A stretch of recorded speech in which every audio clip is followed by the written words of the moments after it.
Hello and welcome to Dingoes Ate My Podcast. I'm Paul, And I'm Dave. and this week we'll be discussing the episode called The Thin Dead Line. This episode originally aired February 13th in the year 2001, attracting approximately 4.51 million viewers, so slightly up from the previous episode. There you go. Alrighty, so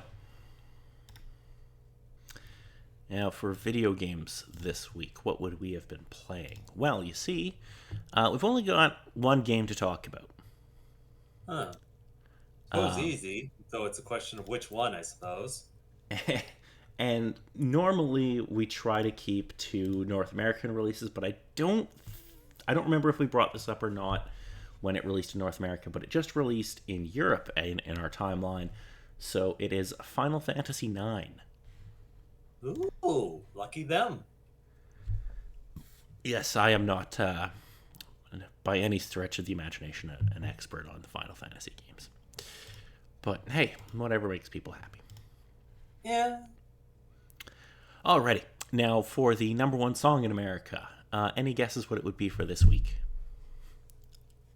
Well, hopefully it wasn't a case of the song from last week sticking around, at least not for too long. But as for what else it could supposedly be, nothing immediately comes to mind. Hmm, One thing I can think of that would stick in my mind there. I got nothing. So for this week, the number one song in America was Miss Jackson by Outkast. I do not know literally anything about this. Mm. Alrighty. And for the number one movie in America, do you have any guesses as to what it would be? I wouldn't be surprised if it was still Hannibal, though. Hopefully, something new has taken the place. It is still Hannibal. The previous week it made just over 58 million, and this week it made 59. Or sorry, last week it made just over 58 million, and this week it brought in $29.7 million. So it fell quite a bit, but still held on to the number one spot. Mm. But is there some big stuff coming up? Just start of the year, so who knows? Oh, but this is. I'm gonna warn you, Dave. This is a summer filled with nostalgia. Hmm. It's a. When we get to it, it's a good. It's a good one. Alright. So, the Thin Dead Line. Now, normally we don't bring up writers on the show, but I'm going to mention one in this case because it's, I think, kind of. I think it's kind of relevant. So I don't know if you noticed, Dave, but one of the writers on this episode was Sean Ryan. Do you have any idea why that name would be significant for this episode? I kind of don't expect you to because I don't know if you've seen the show that it's related to. I'm trying to remember if it was one of the other writers that you've mentioned in the past for the work that he's supposedly done. So, Sean Ryan would go on actually the next year in 2002 to create and launch a show called The Shield, which I'm not sure if you're familiar with. Wasn't that the one that was based on the Shield's military corporation that was within the Marvel universe that they came up with, or No, no, no.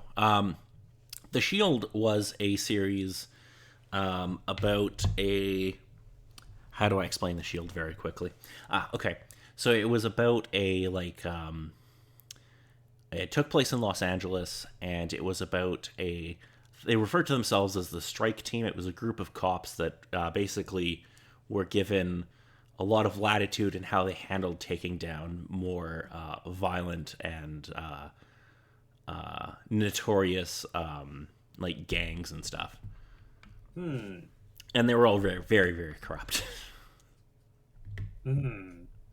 So I wonder if it. Well, there's that niche of the more cop going his own way to do the job that he feels needs to be done. This was more than taking a step over the line. This was openly taking bribes. Okay, so hopscotching over the line Oh yeah. several different ways while doing several other things. Absolutely. Anyway,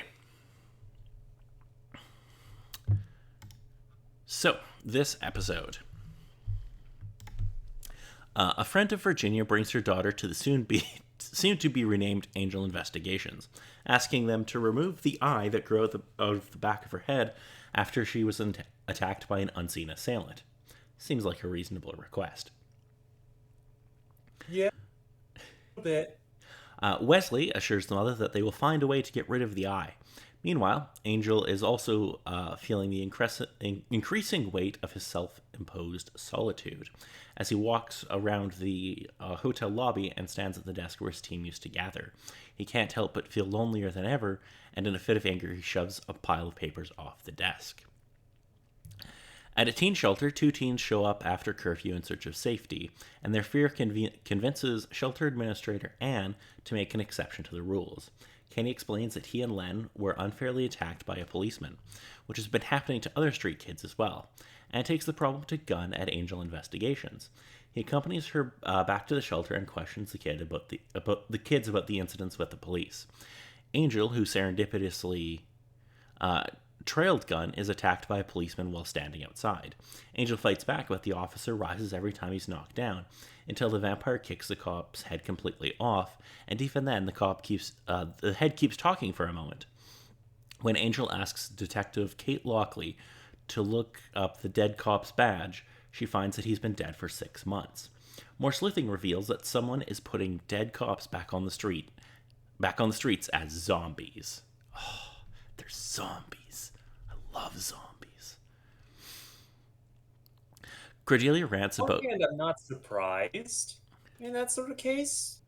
Though I guess I'd probably go into the next question of scaling of supposed horror tropes and monsters and other sort of particular things. But yeah, I love zombies. everyone's cup of tea.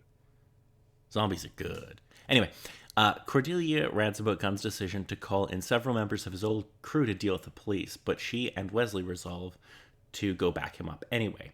They find Gunn and his friends secretly filming their exchange with a police officer to demonstrate that the cops are reacting violently without just cause. Wesley tries to save Gunn, but the cop turns and shoots him. A struggle takes place, and George, one of Gunn's friends, shoots the cop. The three men move Wesley to safety as the cop sits up, seemingly unaffected by the bullets. Gunn and his friends get Wesley into an ambulance, but as they're driving away, several police cars get in the way. When the driver is shot, Gunn is forced to drive the ambulance. He eventually stops at the shelter and carries Wesley inside with the EMT, who warns that Wesley needs to get to a hospital fast. The teens barricade the shelter with everything they can find as an army of dead cops gather outside. The zombie cops force their way inside the shelter through the windows and doors, hurting several teens in the process. Angel visits the precinct where the zombie cops were from. The police captain confesses that he has been using supernatural means to return good cops to the streets and protect previously violence-ridden neighborhoods. Angel finds a zombie statue and smashes it, returning all the zombie cops to their former dead, decaying states. Kate and Angel discuss the ambiguous ramifications of their victory in the neighborhood. Although the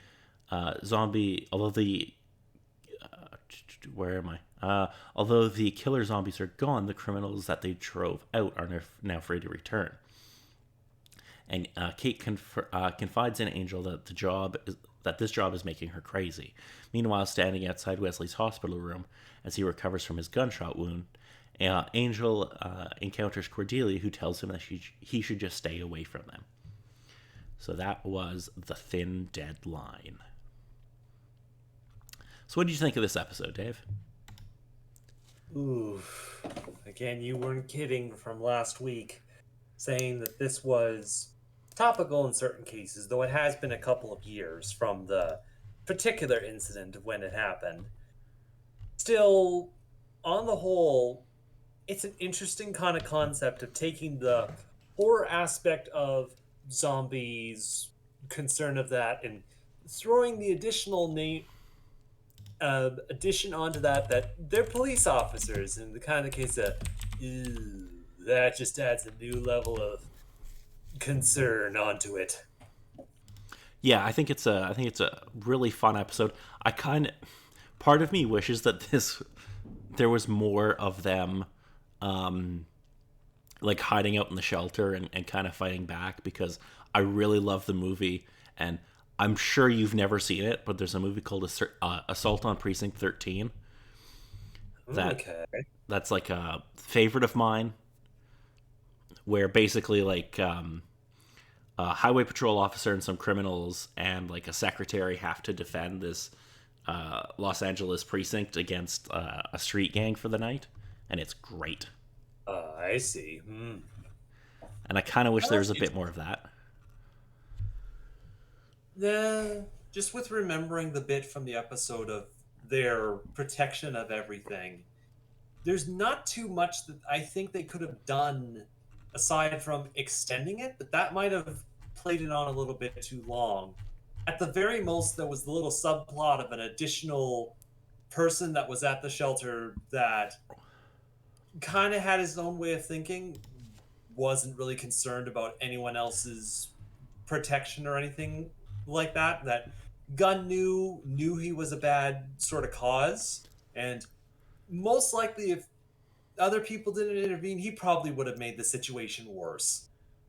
And I wouldn't be surprised if they're thinking of just they slid him in just the case that this is going to be a fancy player in another episode, supposedly.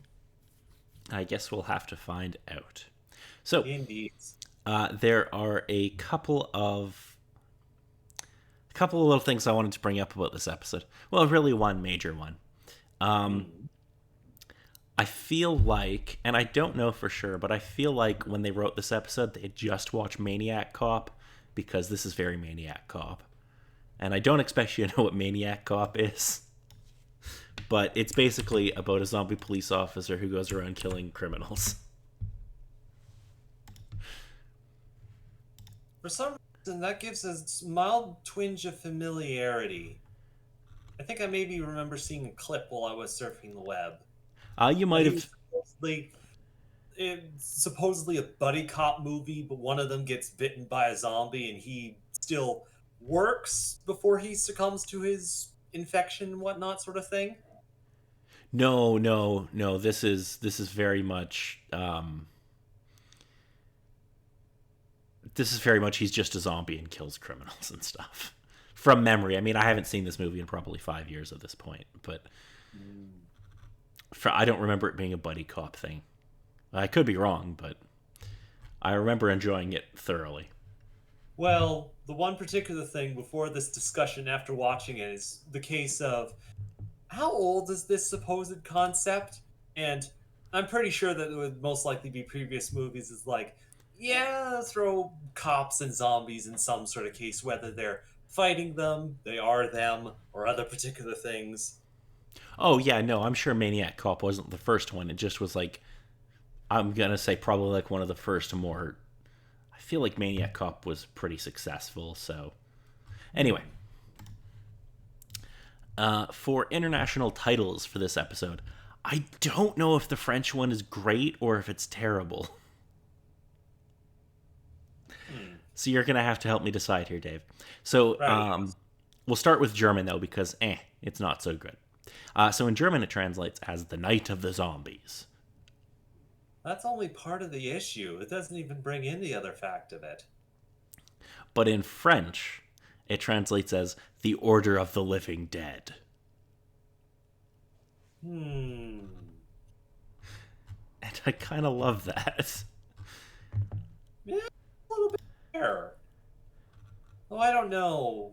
I'm supposing just with the concept of how this story did it in comparison to going with the Living Dead storyline and going from there. It has its similarities, but I'm not sure if it's quite enough to kind of really match up with it. I mean, both of these titles are playing off of like famous zombie movies. Mm-hmm. So I feel like that's to be expected. Yeah, yeah. Alrighty. So if there are no more, if there's nothing else to add, next week we'll be discussing the episode called Reprise. Mm. Okay. So while Lila, Lindsay, and other lawyers from Wolfram and Hart prepare a ritualistic gathering for the demonic firm's impending 75-year review, Angel learns from various sources, including Lorne, that the historically deadly event involves a visit from one of the senior partners. Things get more complicated when a revenge-seeking Darla shows up and gains possession of a glove. Meanwhile, Kate's life hangs in the balance when she is forced to resign from the police force due to her increasing involvement with the occult. Also, Cordelia, Wesley, and Gunn begin to feel the weight of their responsibilities as dark forces conspire against them. So, Yeah, nothing's question going the to happen. title there for a second, but just hearing the synopsis of the episode, oh boy, it's gonna be like that couple episodes all over again. So, you know what? We'll wait until we get to that episode because there's some fun trivia about it. But until next Ooh. time, I'm Paul. And I'm Dave.